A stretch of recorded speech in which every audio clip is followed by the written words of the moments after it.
Good morning, everybody. Welcome back to another morning with Proverbs. Hope you're feeling blessed this morning. For those that are new to this is where we share a short 2-minute video sharing from the book of wisdom, otherwise known as the book of Proverbs, written by the wisest king that ever lived, King Solomon, who asked God for one thing.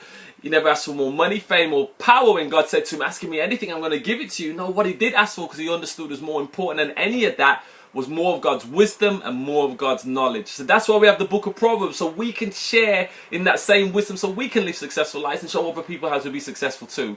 So let's really get into this. We're going to be reading from chapter 19 verse 18 for those taking notes, and he reads this: discipline your son, for in that there is hope. Do not be a willing party to his death. Solomon is saying right here, if you love somebody, whether that be your son, whether that be your daughter, whether that be a family member, it doesn't matter who it is. If you really love them, okay, you won't partake in their death by never giving them discipline. Okay, Solomon specifically is talking about fathers and sons here, or father and children, but I think you can apply this to anybody. Okay, if you really love somebody, you got to give them guidelines. If you really love somebody, if they're going down the wrong route, you got to tell them they're going down the wrong route. It's not good enough to say, well, I really love them, I'm going to turn a blind eye. That doesn't cut it. Okay, I really love them, so I'm going to be ignorant of that and pretend that didn't happen. No, that doesn't help them. Okay, you imagine this. Imagine a life being on a life scenario. This example of being on a motorway. Now, if you went on a motorway and there were no rules, there was no guidelines, there was no discipline, so people could drive 150 miles an hour because they had the fast car. They could jump lanes, they could do what they want. Imagine that. Imagine you had lorries all the way up in the fast lane.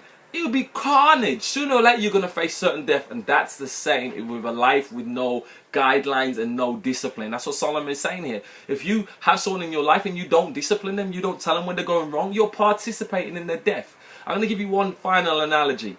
A kite says to itself, I love being up in the sky, but there's this little bit of cord that keeps tugging me back. If this cord wasn't here, I'd be able to fly. Okay, but both you and I know, if I take the cord off that kite, it may float for a moment, but sooner or later it comes crashing down to the ground.